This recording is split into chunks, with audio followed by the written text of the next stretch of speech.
I didn't grow up in the Appalachian Mountains, but I spent my summers there as a kid, visiting my grandparents.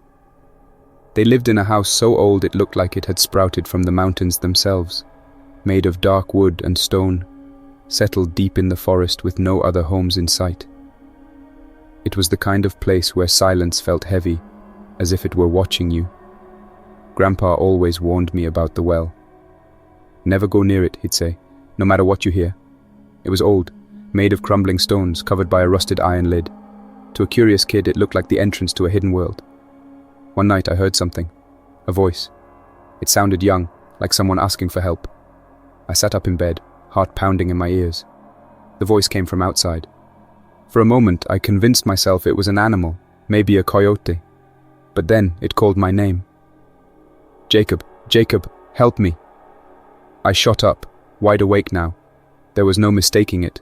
That was a human voice, and it was coming from the well. My grandpa's warnings echoed in my head, but fear and curiosity drove me to the window. I peered out and saw nothing but trees swaying in the faint moonlight. The voice continued, soft but desperate. I slipped out of bed and tiptoed out the back door. The air was cool, and the forest seemed darker than usual. The well stood like a shadow in the distance. As I approached, the voice grew clearer, more insistent. "Jacob, I'm stuck. Please." My hands trembled as I gripped the edges of the well's lid, and against my better judgment, I heaved it open. A gust of cold air hit my face, more frigid than the night air around me. I peered down into the darkness. The voice stopped. Suddenly, something shifted in the shadows at the bottom. Two pale eyes stared up at me, glowing faintly. My breath caught in my throat. The thing, whatever it was, smiled. "Thank you for opening the door." A skeletal hand emerged from the well, impossibly long, the fingers stretching up like vines. I stumbled back, falling hard onto the ground, my head spinning. The hand grasped the edge of the well, pulling up something tall and strange. Its body was humanoid but wrong. It was too long and too thin, and its skin looked like it didn't belong. I scrambled to my feet and ran. The trees around me felt like they were closing in as I sprinted back to the house. I could hear it behind me, a faint scraping sound against the earth. My heart raced as I slammed the back door shut and locked it. The next morning, I told my grandpa everything. He didn't seem surprised. His face was pale though, and he just nodded. "That well's been there longer than this house," he said. "What you heard wasn't human." He took me outside later that day and sealed the well shut, this time with iron chains and a heavy stone. We never spoke about it again. But sometimes when I visit the old house, I still hear it. That voice, quiet, asking to be let out. It was late autumn when I found Black Hollow Cabin. I had been hiking the Appalachian Trail for weeks, enjoying the solitude and the crisp mountain air. The leaves had turned, painting the hills in shades of red and gold. I planned to camp out, but as evening fell, a cold wind blew in sharp and biting. I decided I needed real shelter for the night. That's when I spotted it, an old, weathered cabin tucked just off the trail, almost hidden by the thick undergrowth. There was no smoke from a chimney, no sign of life. It looked abandoned but solid. I pushed open the door, which groaned softly, and stepped inside. The cabin was small but cozy. A stone fireplace dominated one wall, and there was a bed covered in worn blankets, along with a dusty table and a few wooden chairs. The place felt old, like it had been forgotten for years.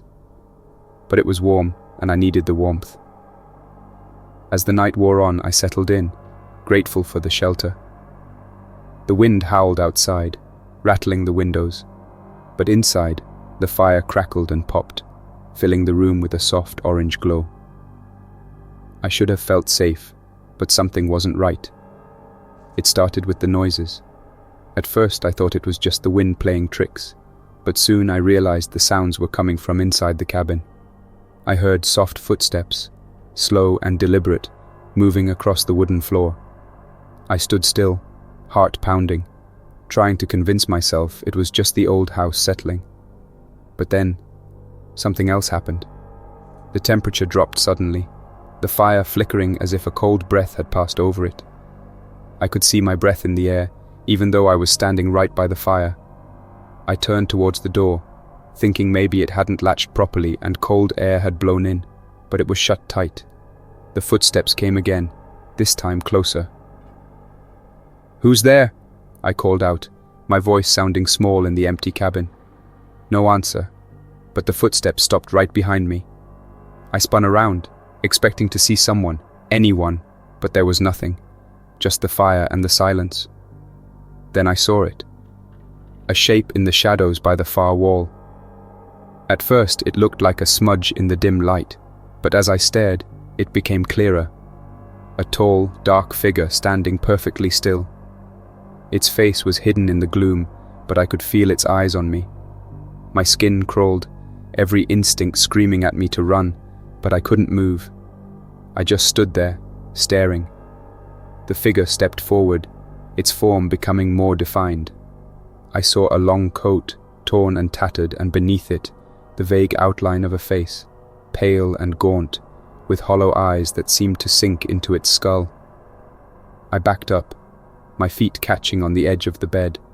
The fire dimmed further, the room now bathed in an unnatural cold. The figure didn't stop moving, its feet making no sound now, gliding across the floor toward me.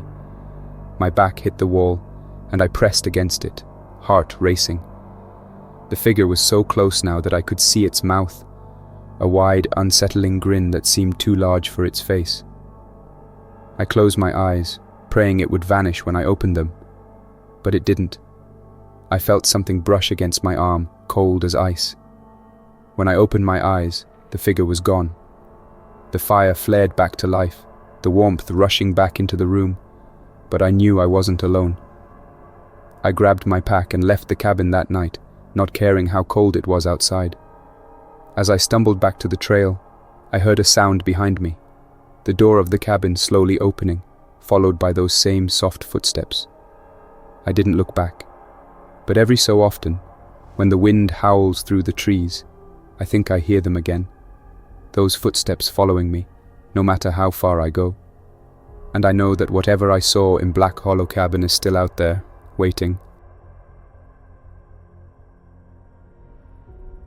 Growing up in the Appalachian Mountains, I'd always heard the stories about the whispering trees. My grandmother warned me, "Don't go past the creek, the woods beyond there, they're not right." I never believed her, not until the night we camped there. It was me, Mike, and Tyler.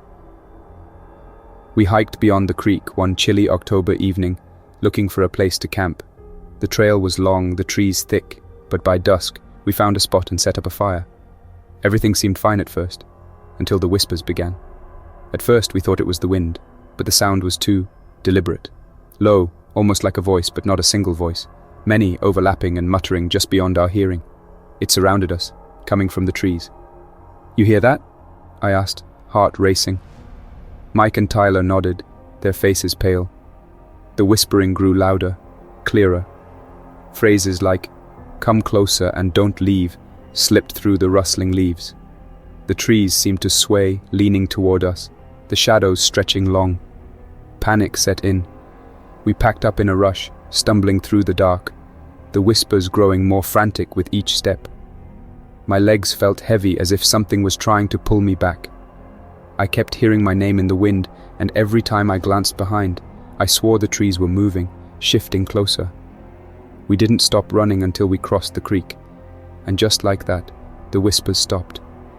The forest fell silent, the air no longer heavy with unseen voices. When we got back, I told my grandmother. She just nodded. "They let you go this time," she said, "but next time you might not be so lucky." I never went back past the creek again, but sometimes when I'm alone in the woods, I still hear them, those whispers calling my name.